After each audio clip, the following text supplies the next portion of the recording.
Persatuan Tionghoa Sabah dan Labuan sejak 25 tahun lepas telah membantu Sabah menjayakan program dan agenda ekonomi demi kemajuan negeri ini.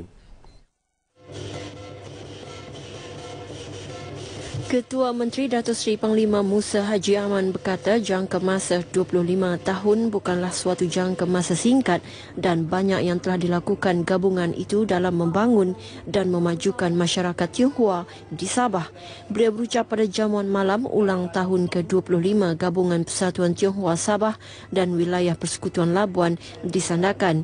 Datuk Musa yang juga Menteri Keuangan Negeri berkata gabungan persatuan berkenaan banyak menyumbang kepada kemakmuran ekonomi Sabah. Sehubungan itu beliau berkata adalah amat penting bagi kesemua persatuan dalam gabungan tersebut untuk terus bersama-sama kerajaan dalam memastikan kemantapan pertumbuhan ekonomi negeri supaya rakyat dapat menikmati tahap kemajuan yang diingini. Usaha itu katanya pasti dapat menjadikan Sabah sebagai negeri pilihan pelabur asing dan domestik sekaligus membolehkan mereka menjalankan aktiviti perniagaan dalam suasana yang kondusif. Ditubuhkan sejak 1992, persatuan ini terdiri daripada gabungan 59 persatuan di Sabah dan Labuan. Sementara itu dalam majlis berasingan, Datuk Musa menyampaikan bantuan rakyat satu Malaysia BRIM kepada kira-kira 2,460 penerima di Dewan Serbaguna Libaran Sandakan. Penerima tersebut adalah dari kawasan Dewan Undangan Negeri Dun Sungai Sibuga.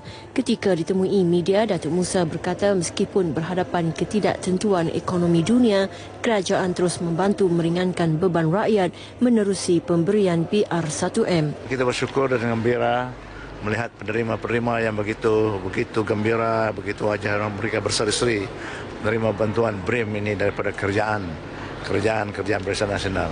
Jadi saya percaya ini adalah usaha kita, usaha yang amat berhormat Perdana Menteri yang sentiasa ingin melihat, yang sentiasa ingin menolong bantu kepada rakyat yang memerlukan bantuan. Datuk Musa berharap penerima BR1M memanfaatkan sepenuhnya bantuan tersebut untuk tujuan berfaedah. Polis Sabah mengenal pasti kira-kira 50 pengikut kumpulan ajaran sesat Mila Abraham berada di negeri ini. Jumlah itu termasuk ahli keluarga kumpulan berkenaan. Menurut Timbalan Pesuruhjaya Polis Sabah, Datuk Awang Sehari E.M. Nazir, risikan mendapati kumpulan berkenaan berada di Tuaran, Sandakan, Tawau dan Kota Kinabalu. Kumpulan terdiri daripada golongan profesional dan semi-profesional. Kebanyakan belia itu turut dikesan membeli tanah di Tuaran untuk dijadikan markas operasi Daulah Islamiyah di rantau ini. Memang terdapatlah perkumpulan-perkumpulan ini di Sabah dan pihak kami sedang meneliti, menghalusi dan akan bekerjasama dengan pihak Jawi lah, ya, untuk melakukan satu tindakan yang komprehensif. Beliau ditemui sidang media selepas sambutan Hari Polis ke-209 peringkat negeri Sabah di Ibu Pejabat Polis Kontingen IPK Kepayan. Datuk Awang Sehari berkata, polis juga menyiasat kemungkinan pengikut kumpulan itu terlibat dalam kegiatan pengganas termasuk militan IS. Setakat ini, siasatan terhadap kumpulan berkenaan untuk membantu Jabatan Agama Islam Wilayah Persekutuan Jawi kerana melakukan aktiviti bercanggah dengan ajaran dan akidah Islam. Sementara itu, tahap keselamatan sepitang daerah yang bersempadan dengan negeri jiran Sarawak berada pada tahap terkawal. Menurut Ketua Polis Daerah Sipitang DSP Awang Muhammad Arsad Awang Bakar, ia selaras kewujudan pelbagai projek mega berimpak besar seperti Taman Perindustrian Minyak dan Gas Sabah Sogip dan projek baja urea amonia Sabah Samur di daerah itu yang memerlukan tahap pengawasan dan keselamatan tinggi pasukan keselamatan. Katanya pewujudan 2 balai polis daerah Pekan Sipitang dan Sindumen di samping 2 pondok polis masing-masing di Mesapol dan Malamam juga dilihat mampu menangani sebarang bentuk jenayah rentas sempadan antara Sabah dan Sarawak. Kita tidak menafikan adanya mungkin akan datang dia lebih pesat Apabila pembangunan pesat, maka jenayah akan seiring. Jadi walau macam mana pun setakat ini jenayah yang di Sipitang adalah terkawal.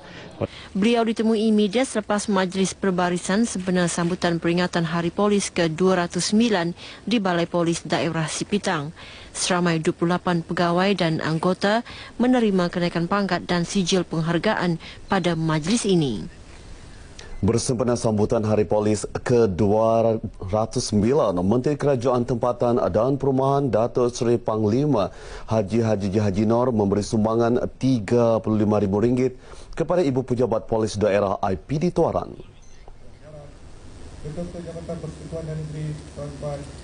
Daripada jumlah itu, RM30,000 untuk pembinaan taska dan RM5,000 lagi untuk tabung IPD berkenaan.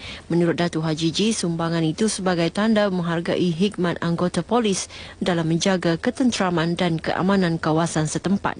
Khidmat jasa bakti pihak polis tidak pernah kita lupa.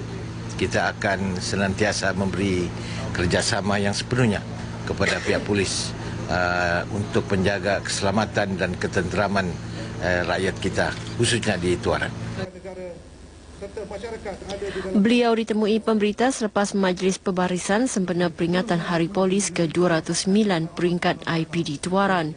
Terdahulu, Ketua Polis Daerah Tuaran, DSP Abdul Fuad Malik ketika menyampaikan perutusan Ketua Polis Negara memberitahu 3 aspek diberi tumpuan utama iaitu mengawal dan mengekang jenayah, memperkasa penyampaian perkhidmatan polis dan pemantauan integriti serta kod etika polis.